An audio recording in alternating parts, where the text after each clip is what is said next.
la economía, indicadores, criptos y tus finanzas. El profesor Aaron Olmos, economista, docente, investigador y director de Olmos Group, está ya listo para conversar con nosotros. Como siempre, profe, un gusto conectarnos con usted y poder conversar y compartir cada miércoles. ¿Cómo le va? Buenos días, Guillermo y Vanessa, ¿cómo están? Bueno, siempre contento de su llamada, ¿no? Para poder hablar de temas de interés. Gracias, Aaron, un abrazo. Vaya que ha despertado el interés esta nueva ronda de aranceles que ha anunciado recientemente el presidente recién electo de los Estados Unidos, Donald Trump. Hablaba de México, de Canadá y bueno, China, que sabemos ya desde hace tanto tiempo está en esta guerra como comercial, ¿no? En esta batalla comercial contra los Estados Unidos. Y si uno se pone a revisar, profe, este tema de los aranceles impulsados por Trump no es nuevo. Lo hizo ya en su primer mandato, sin embargo, pareciera que no fue tan efectivo. ¿Qué puede ser diferente esta vez?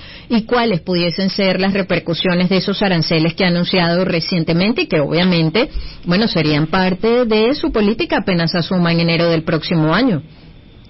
Sí, bueno, es así, ¿no? Primero tendríamos que recordar que los aranceles son unas cifras, unos montos, unas alícuotas que se perciben por parte de algunas personas como una forma de impuesto a la producción extranjera, ¿no?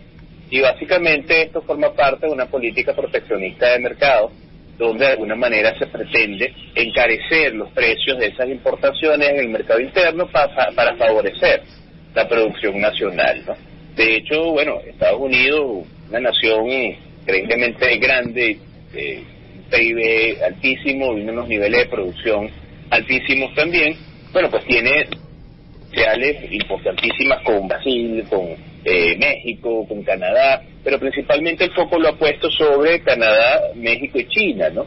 En el caso de China, básicamente pues él habla de una imposición de un 10% adicional a los productos chinos. En el caso de México, esto tiene otra vuelta porque tiene que ver con el tema, como él lo ha dicho, pues, entre comillas subrayado, la invasión de las drogas y los migrantes ilegales, ¿no? La presidenta Sheinbaum, ella de alguna manera ha manifestado que no está viendo esto como un gran problema. Pero en Canadá, por ejemplo, Trudeau y los oficiales del Banco Central de Canadá pues han dicho que estas medidas pueden afectar su economía, porque de alguna manera el hecho de incrementar los precios de la producción que venga de un país foráneo hace que, bueno, pues se demande menos, ¿no? Al demandarse menos, tienes problemas con las ventas de estos productos y Trump lo que evidentemente está favoreciendo la producción nacional, ¿no? Ahora, ¿cuál es el impacto incluso más allá de ese panorama, profesor? Porque fíjese que incluso la Unión Europea expresaban su preocupación a propósito de esos aranceles. ¿De qué manera puede afectar además la dinámica de las relaciones geopolíticas, obviamente en términos económicos y comerciales con otros países? Bueno, a nivel geopolítico sabemos que en esas mesas de negociación, de diálogo, en esas reuniones del grupo de los 7, grupo de los 20, uno de los puntos importantes es la economía internacional, el comercio internacional, ¿no?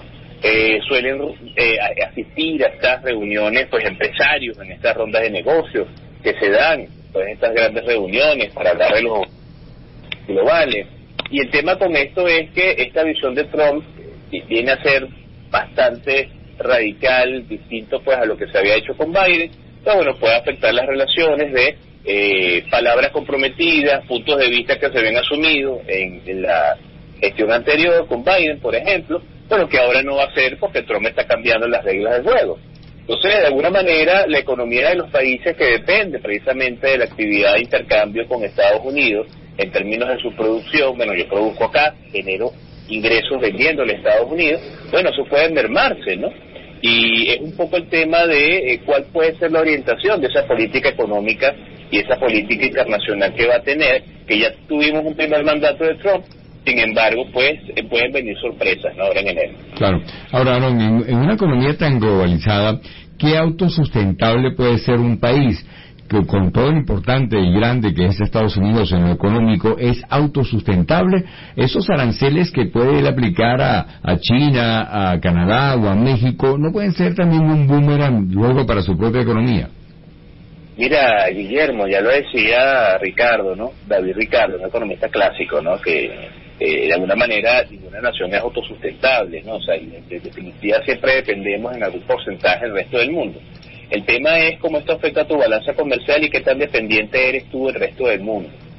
No podemos estar en los extremos, ¿no? O sea, total y absolutamente ausente del resto del planeta, somos una suerte de isla, un compartimiento estanco, o dependemos tanto que simplemente, si algo pasa en la economía, dependemos, la nuestra se tambalea, ¿no? Hay que buscar un punto de equilibrio. Entonces ese punto de equilibrio tiene que ver con las capacidades de producción que tenga el país, la apertura que tenga para algunos sectores donde no necesariamente tiene ventaja competitiva y donde quizás suele ser más barato o más inteligente adquirir productos, o en dado caso, no el producto terminado, sino la materia prima o el bien semi-elaborado para terminarlo de hacer. O sea, a nivel económico siempre hay niveles de dependencia. El tema es no depender tanto del resto del mundo porque te hace una nación desde el punto de vista estratégico débil, ¿no? Escuchan a Aaron Olmos, economista, docente, investigador y director de Olmos Group. En el caso de China, que ya sabemos es una guerra comercial de hace tantos años, profesor, veíamos ya una reacción a propósito de lo que decía Trump sobre el aumento de aranceles para ese país. Ha prohibido las exportaciones de minerales críticos a los Estados Unidos. Uno ve que siempre hay una acción en respuesta a lo que decida una u otra nación. En esta guerra en particular, de verdad, hay un ganador y un perdedor. ¿Quién pierde y quién gana en esta guerra comercial entre China y Estados Unidos? Porque ciertamente, con políticas anteriores que incluso ha mantenido el presidente Joe Biden, por ejemplo, con restricciones a este tema de los chips y los microchips, quizás ha frenado un poco el avance en términos de inteligencia artificial, que sabemos es lo que en este momento domina el mundo en términos económicos, tecnológicos, en fin. Pero, sin embargo, China no se ha quedado en el aparato, como decimos nosotros en criollo. ¿De verdad ha funcionado en esa política, en esta guerra comercial, quién pierde y quién gana, si es que hay un ganador y un perdedor? Mira, al final de cuentas, en estas tomas de decisión internacionales, de aspectos comerciales, yo diría que no necesariamente ganadores y perdedores, ¿no? Hay quizás de repente escenarios en los cuales te favorece más o menos. Por ejemplo, en el caso de Estados Unidos con China, el tema de la prohibición, de la importación de chips y todo esto, tenía hasta una vuelta a punto de vista de inteligencia, ¿no? Por aquello de que los chips de los teléfonos tenían algún software, alguna cosa que la gente le escuchaba y se le llegaron a decir en algún momento que había una suerte de espionaje con estas cosas, ¿no? No por nada cuando los atletas estadounidenses fueron a China en uno de estos de los últimos juegos, se le pedía pues que no instalaran ninguna aplicación en sus teléfonos, ¿no? De país, por lo menos el WeChat, por ejemplo, ¿no? Pero al final de cuentas, en términos de ganancia y pérdida, más bien es un asunto de diplomacia y negociación, ¿no? Porque, ok, está bien, de repente tú me quieres imponer un 10% de mis aranceles, pero yo tengo una carta bajo la mano, porque soy China, no soy cualquier economía, de poderte presionar por otro lado, no sino es por los mercados internacionales a nivel bursátil, es por los mercados comerciales, sino es el punto de vista de los créditos o la financiación, ¿no? Entonces hay muchas puertas que se abren detrás de esto, quizás me está cerrando una, pero puedo seguir en una avanzada hacia tu país por otra vía. Principalmente China lo ha hecho históricamente por la vía financiera, ¿no? Ahora, Aaron, ¿qué tanto un mercado mundial se ve afectado por lo geopolítico en lo económico? Me explico. Se está utilizando la economía como un arma en todo sentido, ya sea bien para beneficiar a uno u a otro. Las sanciones en Venezuela, los aranceles ahora en los Estados Unidos, la reducción de producción en la OPEP. ¿Qué tanto entonces esta herramienta del uso de la economía como una especie de arma geopolítica incide en el mercado? Mira, lamentándolo mucho, como tú lo dices, Guillermo, se ha comenzado a utilizar lo económico y lo financiero, como tú bien lo dices, como un arma, ¿no? Ya algunos estrategas militares lo decían hace muchos años atrás, ¿no? Si tú de alguna manera desestabilizas la moneda de un país a nivel de lo económico, puedes desestabilizar las bases de la propia situación social, y bueno, ya de luego es mucho más sencillo lograr algunos objetivos militares, ¿no? Y ya esto no lo estamos viendo bajo la vía tradicional, ya las guerras son no convencionales, como se dice, y entre esa visión no convencional está lo financiero y lo económico, ¿no? Entonces, lastimosamente sí, se han comenzado a utilizar temas de sanciones, todo un bloque de países bloquea o cancela o de alguna manera deja fuera opciones financieras, de comercio de algunas naciones, El tema con esto es que, bueno, siempre hay ideológicamente puntos de vista disímiles, distintos, y bueno, pues si tú me cierras una puerta, este aliado que tengo en el otro país quizás me va a comprar mi producción. Puede ser que no es el mismo precio de que tú lo vas a hacer, puede ser que no en las mismas condiciones, pero el país que tiene esta necesidad, porque se está enfrentando a esta situación de guerra no convencional, pudiese entonces optar por la opción B, C, D, E, X, hasta. Y eso ha comenzado a pasar y en Venezuela lo hemos visto, ¿no? Aaron Olmos, a quien escuchan, economista, docente, investigador y director de Olmos Group. En el caso específico de México y Canadá, profesor Olmos, el argumento del recién presidente electo de los Estados Unidos, Donald Trump, es que los impone para que detengan satisfactoriamente la inmigración ilegal. A su juicio, una medida de este tipo sí tiene el impacto necesario como para frenar esa migración ilegal que hoy por hoy experimenta Estados Unidos. Lo que pasa es que una política migratoria no debería tener como elemento principal temas de aranceles, ¿no? Eso es como que yo diga que no sé, que un carro se está incendiando y voy a apagar el fuego mirando hacia otro lado, ¿no? Básicamente el tema de la inmigración tiene que tratarse con políticas públicas de orientación social, en términos de las razones por las cuales las personas están cruzando la frontera.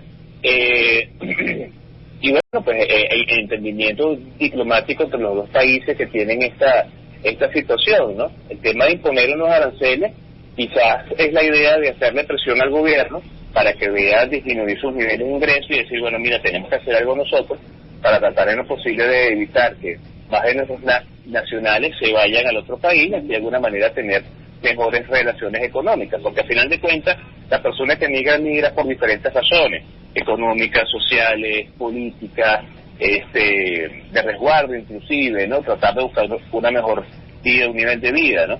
Y eso es algo que independientemente de la política internacional, el albedrío de cada una de las personas que toma la decisión de ponerse sus dos zapatos y caminar y llegar a una frontera de un país.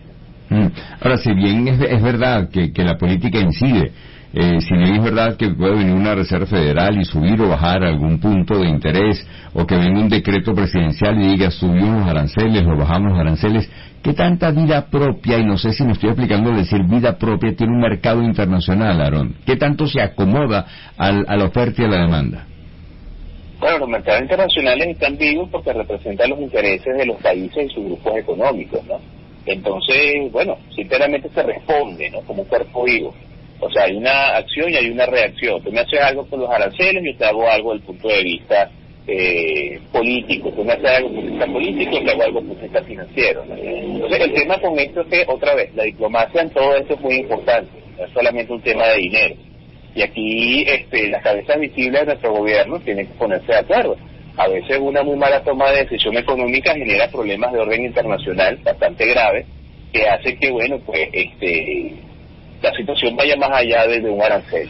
Y no es el deber ser, un poco como tú decías ahorita, no es el deber ser que lo económico se haya convertido en una suerte de arma para lograr objetivos. Cuando, bueno, efectivamente, siempre han existido otros mecanismos y otros canales para lograr esos objetivos también. Profesor, como siempre, agradecidos porque haya compartido estos minutos con nosotros. Recuérdenos sus coordenadas en redes sociales. Siempre la orden, Vanessa y Guillermo. Mira, en X me pueden ubicar como @AronOlmos, Aaron con doble A, nombre hebreo, y en Instagram @AronOlmos. Gracias. La orden para responder su pregunta. Feliz día, profe, que esté muy bien. Igualmente, un gran abrazo. Aaron Olmos, economista, docente, investigador y director de Olmos Group, con nosotros en Estilo Kiss. Ya son las 8:36 de